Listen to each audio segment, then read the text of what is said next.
भी जो जंगई मछली शहर बाहर के है 20 किलोमीटर का, वो इतनी जर्जर स्थिति में है। विधानसभा में कई बार उस मुद्दे को उठाने के बावजूद भी डबल इंजन सरकार के द्वारा ना तो बजट उसके लिए दिया गया, ना इस रोड के निर्माण में कहीं से भी शीघ्रता दिखाई गई। आए दिन उस रास्ते पे हमारा गरीब परिवार का बच्चा हो एक्सीडेंट से या किसी कारण से उसको चोट लग जाती है, फिर उसकी चिकित्सा के लिए हमारे पास उस तरीके के उच्चतम सर्विसेज नहीं है। उस बच्चे को इतना स्ट्रगल करना पड़ता है, पूरे परिवार को उसकी वजह से झेलना पड़ता है। तो सरकार जो है वो बिल्कुल निर्मम हो चुकी है। वो सिर्फ ये जानती है कि चुनाव के समय किस तरीके से गरीबों के होगा, और उसी की देन है कि आज इस तरीके की वारदात जो है वो बीएचयू के कैंपस के अंदर एक बच्चे की साथ हुई। 2024 की क्या तैयारी में मछली और जौनपुर? देखिए 2024 की तैयारी इंडिया अलायंस के तहत हो रही है। समाजवादी पार्टी के राष्ट्रीय अध्यक्ष अखिलेश यादव जी की लगातार मीटिंग चल रही है बाकी सारी पार्टियों के साथ। और अगर मैं मछली शहर की बात करूं कि पूर्वांचल जो है समाजवादियों का गढ़ है और यहाँ लोगों के रग रग में ब्लड से ज्यादा समाजवादी विचारधारा बहती है और लोगों ने अपनी कमर कस ली है, क्योंकि जनता जो है वो पूरी तरीके से परेशान है। चाहे वो बेरोजगारी से हमारे युवा परेशान हो, जिस तरीके से चाहे वो पिछड़ा दलित और अल्पसंख्यक हो, आए दिन उसके जो हकों का हनन हो रहा है उसकी वजह से परेशान हो। एक माता अपने चिकित्सा नहीं करवा पा रही, एक बुजुर्ग अपनी चिकित्सा के लिए दर दर भटक रहे हैं, उसके लिए वो परेशान है। महंगाई जो है वो अपनी चरम सीमा पे है और ये जिस तरीके से आए दिन चाहे वो डीजल हो, पेट्रोल हो, उसके दाम बढ़ाते जा रहे हैं, सिलेंडर के दाम बढ़ाते जा रहे हैं। आज जो किसान है वो सबसे ज्यादा अपने आप को ठगा हुआ महसूस कर रहा है। एक समय था जिस समय गरीबों ने इन पे भरोसा दिखाया था, उनकी आस थी कि जिस तरीके से उन्होंने कहा था कि 15-15 लाख सभी के खातों में आ जाएंगे, तो वो भरोसा जो है वो पूरा टूट करके चकनाचूर हो चुका है और जनता बहुत परेशान है। और जनता परेशान है तो उसका जो निर्णय है वो 2024 में जनता स्वयं दिखाने वाली है। बीजेपी सांसद का दावा है बीपी सरोज की सरकार की ये तमाम चीजें कहें जो हम बढ़ियाओं का ओवरब्रिज आज तक नहीं बना, तमाम चीजें अधूरे हैं, कैसे देखते हैं जो दावे थे? देखिए डबल इंजन की सरकार है। वर्तमान में मछली शहर से सांसद भी हैं भारतीय जनता पार्टी की, और पार्टी का जो काम रहा है वो बड़ा ही निराशापूर्ण रहा है।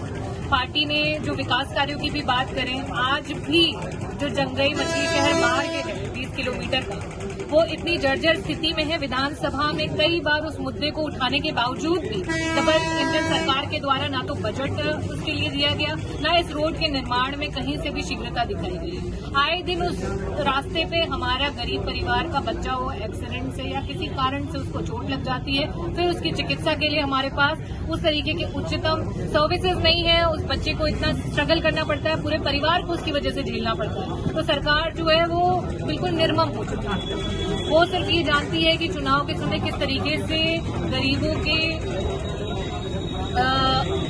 मन से खेलना है, उनको अपनी तरफ चुनाव के समय किसी भी तरीके से करके बस जोड़ लेना है और उसके बाद बस उनके सारे हकों को छीन लेना है, उनके अधिकारों का फायदा उठाना है। 2024 में कितनी लड़ाई होगी इंडिया बनाम इंडियन का?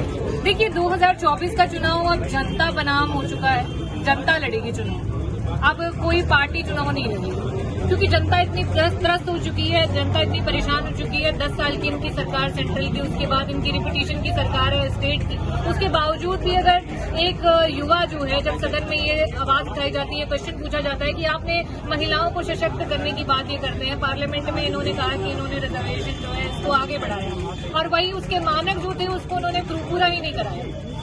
अगर आपको किसी भी मतलब चाहे वो महिला रिजर्वेशन की बात हो या फिर किसी भी जाति की बात हो, उसका आपका सेंसस जो है आपके पास उपलब्ध होना चाहिए उसको पूरा करने के लिए। अगर आपकी मंशा थी कि आप महिलाओं को रिजर्वेशन देना चाहते थे तो आपको उसका सेंसस भी कराना चाहिए।